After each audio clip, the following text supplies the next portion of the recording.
Hello everyone, good morning to all of you. तो दोस्तों, UP TET 2021 में जो पेपर था उसमें दो प्रश्न ऐसे पूछे गए थे कि यही सेम प्रश्न 2017 में भी पूछे गए थे। 2017 में प्रश्नों का जो उत्तर था वो गलत था, लेकिन पीएनपी कह रहा है कि 2021 में जो प्रश्नों का उत्तर था वो सही कर दिया गया था। तो यहाँ पर सबसे पहले तो हम प्रश्नों को ही देख लेते हैं। 2017 में प्रश्न ये था कि ग्रंथियों के आधार पर व्यक्तित्व के विभिन्न प्रकारों की चर्चा किसने की है। पीएनपी ने इसका उत्तर माना था क्रिस्मर, जबकि सही उत्तर था कैनन। दूसरा प्रश्न था घास भूमि क्षेत्र के पारितंत्र की खाद्य श्रृंखला में सबसे उच्च स्तर के उपभोक्ता कौन होते हैं। एक विकल्प था मांसाहारी, दूसरा विकल्प था मांसाहारी या शाकाहारी। तो दूसरे विकल्प में गड़बड़ी थी, इसका सही उत्तर था मांसाहारी। अब 2021 में जो यही प्रश्न रिपीट हुए तो उत्तर जो थे वो सही कर दिए गए थे। ग्रंथियों वाले प्रश्न में उत्तर का विकल्प कैनन माना गया और घास भूमि वाले प्रश्न के उत्तर का विकल्प मांसाहारी माना गया। तो फ्रेंड्स, यहाँ पर जो मामला सामने आया, उत्तर प्रदेश शिक्षक पात्रता परीक्षा यूपी टीईटी 2021 में दो प्रश्नों के उत्तर को गलत मानते हुए एक एक अंक देकर नए सिरे से परिणाम घोषित करने के हाई कोर्ट के आदेश को पीएनपी अब चुनौती देगा।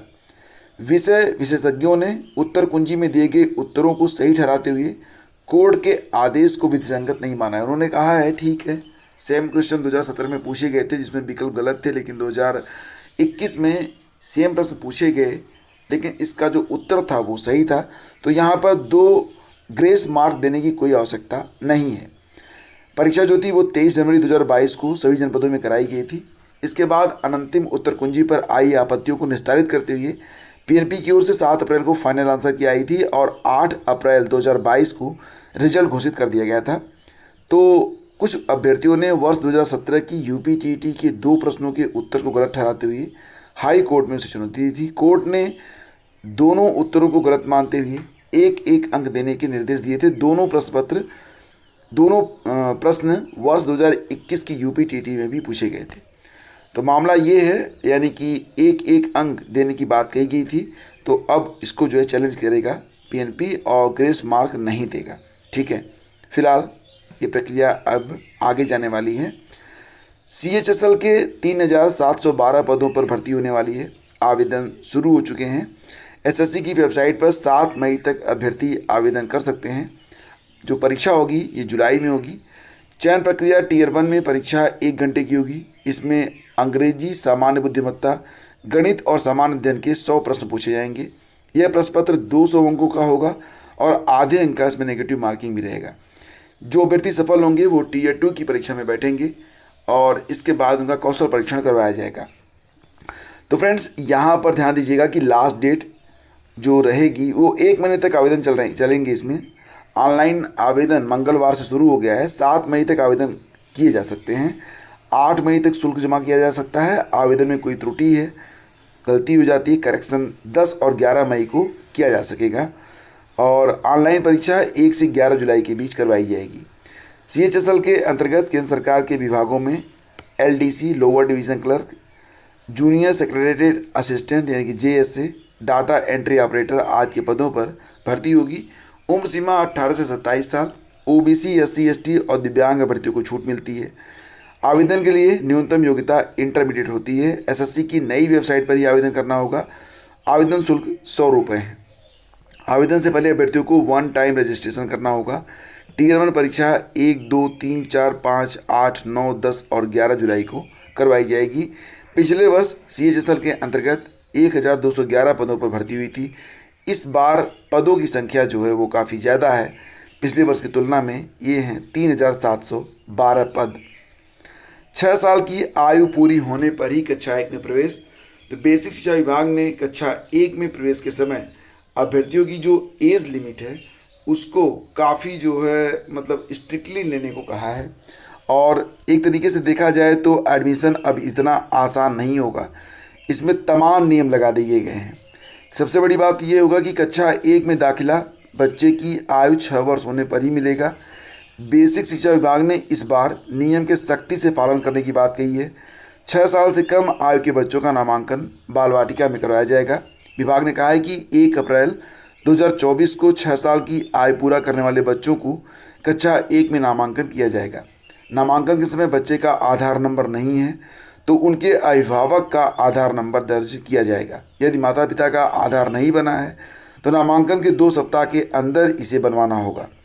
बेसिक शिक्षा निदेशक प्रताप सिंह बघेल ने कहा कि इसके साथ ही परिवार का जो राशन कार्ड नंबर और इसकी श्रेणी भी दर्ज की जाएगी। उन्होंने कहा कि नए सत्र में कक्षा 6 से 14 साल के हर बच्चे का स्कूल में नामांकन कराकर निःशुल्क शिक्षा देने का अभियान चलाया जाएगा। उन्होंने कहा कि 1 से 30 अप्रैल तक नामांकित छात्रों की सूचना सभी बीएसए हर सप्ताह निदेशालय को उपलब्ध कराएं। बता दें कि 6 साल की आयु में ही कक्षा 1 में प्रवेश को लेकर पिछले साल शासनादेश जारी किया गया था। पिछले साल पहली बार होने के कारण इसमें थोड़ी रियायत दी गई थी, लेकिन इस बार काफ़ी सख्ती इसमें बढ़ती जा रही है। तो काफ़ी जो नियम है, मतलब राशन कार्ड भी होना चाहिए, आधार भी होना चाहिए, और अगर 6 साल से 1 दिन भी उम्र कम है तो बच्चा जो है वो बाल वाटिका में जाएगा। इग्नू जून की वार्षिक परीक्षा के लिए 22 तक आवेदन कर सकते हैं। तो इग्नू से स्नातक स्नातकोत्तर के विभिन्न पाठ्यक्रमों में पढ़ाई कर रहे छात्रों को जून में परीक्षा में शामिल होने से पहले 22 अप्रैल तक ऑनलाइन आवेदन पत्र भरना होगा। इग्नू की जून में आयोजित होने वाली वार्षिक परीक्षा 1 जून से शुरू होने की संभावना है। ठीक है, तो ये ध्यान रखिएगा आप लोग। और सुप्रीम फैसले से 35,000 शिक्षकों को संजीवनी। दोस्तों, जैसा कि मैंने आप लोगों को बताया था कि सुप्रीम कोर्ट में एक बहुत ही अहम सुनवाई हुई सोमवार को, और इसमें सुप्रीम कोर्ट ने ऑर्डर ये दिया है कि 11 अगस्त 2023 के पहले जो भी अभ्यर्थी चयनित हुए हैं, तो अगर उनकी नियुक्ति विचाराधीन नहीं है, ठीक है, मतलब सब्जेक्ट टू आउटकम नहीं है, तो उनकी नौकरी पर कोई भी खतरा नहीं है। ऐसे अभ्यर्थी जिनकी नियुक्ति बीएड के आधार पर प्राइमरी में 11 अगस्त 2023 के पहले हो चुकी है, तो उनकी जो नौकरी है वो नहीं जाएगी, वो बनी रहेगी। लेकिन जो नियमावली है उसके मुताबिक 1 to 5 कक्षा 1 से 5 तक बीएड जो है एलिजिबल नहीं होगा, यानी कि 11 अगस्त 2023 के बाद 1 से 5 तक की जो भी शिक्षक भर्तियां होंगी इसमें बीएड योग्य नहीं माना जाएगा। इसका सबसे गहरा प्रभाव पड़ा है फ्रेंड्स बहुत सारे स्टेट पर, लेकिन उत्तर प्रदेश में भी लगभग 35,000 ऐसे अभ्यर्थी थे जो कि बीएड के आधार पर 69,000 शिक्षक भर्ती जो कि प्राइमरी में शिक्षक भर्ती थी में शामिल हुए थे।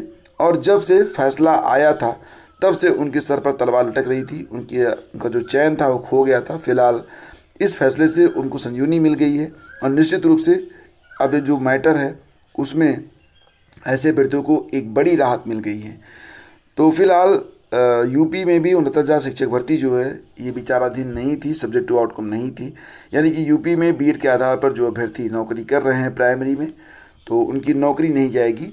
तो एमपी सरकार ने मामले पर स्पष्टीकरण की गुहार लगाई थी, क्लैरिफिकेशन के लिए याचिका डाली गई थी, लेकिन इसे सुप्रीम कोर्ट में 2 जजों की बेंच ने रिव्यू पिटीशन के तौर पर लिया, और जो आदेश आया वो पूरे भारत में लागू होगा। आगे बढ़ते हैं। प्रश्न पत्र रटवाने में प्रयागराज के 3 अन्य युवक भी शामिल थे। तो आरओ वाला जो मैटर है, दिन प्रतिदिन इसकी जो गुत्थियां हैं वो जब थोड़ी सी सुलझ रही हैं तो और भी गहराई तक जा रही हैं, यानी कि रोज़ नए खुलासे हो रहे हैं। अब जो मुख्य आरोपी है राजू नयन मिश्रा, ये पकड़ा गया है और उसने 3-4 और लोगों के नाम बताए हैं। इन लोगों को भी अब गिरफ्तार किया जाएगा, और ये कहा कि यही लोग थे जो कि प्रयागराज में। अब देखो, जो मुख्य मैटर है वो ये है कि आरओ का जो पूरा मामला है वो प्रयागराज से जुड़ा हुआ लग रहा है। ठीक है, तो प्रयागराज के 3 अन्य युवक भी इसमें शामिल थे। उसमें एक झूसी का और 2 यमुनानगर के रहने वाले थे, कामेश्वर, संजय कुशवाहा और पुष्कर पांडे। कामेश्वर झूसी का रहने वाला है, संजय और पुष्कर यमुनानगर के रहने वाले हैं। तीनों परीक्षा से एक दिन पहले 10 फरवरी को औद्योगिक क्षेत्र पहुंचे थे, जहां 11 फरवरी की भोर तक इनकी मौजूदगी के साक्ष्य मिले। एसटीएफ के अधिकारी ने बताया कि तीनों की तलाश शुरू कर दी गई है। पुष्कर एनएचएम पेपर लीक में भी जेल जा चुका है। तो मतलब ये है कि अभी बहुत ही गहराई में जाने पर बहुत सारी नई चीज़ें खुलकर सामने आएंगी। पेपर एग्जैक्टली लीक कहाँ से हुआ है, क्योंकि जो ये राजू नयन मिश्रा है इसने बिहार में एक लिंक दिया कि मुझे वहाँ से पेपर मिला, अब उसको कहाँ से पेपर मिला अभी ये भी देखने योग्य होगा। तो कई सारी चीज़ें हैं। तो दोस्तों, ये थी आज की news update. Thank you so much for watching the video. Please इसे लाइक और शेयर ज़रूर कर दिया करें। करंट अफेयर के लिए आप लोग आपका जो नया चैनल है ओनली जीएस मास्टर क्लास एक बार विजिट जरूर करें, लिंक वीडियो के डिस्क्रिप्शन में है। मंथली करंट अफेयर्स की पीडीएफ उपलब्ध करवा दी गई है, इसका भी लिंक वीडियो के डिस्क्रिप्शन में है। और अगर आप चाहें तो जनवरी, फरवरी और मार्च के लिए संपूर्ण त्रैमासिक की भी उपलब्ध है, आप चाहें तो उसकी पीडीएफ या ई बुक डाउनलोड कर सकते हैं, लिंक वीडियो के डिस्क्रिप्शन में है। बहुत बहुत धन्यवाद, थैंक यू सो मच।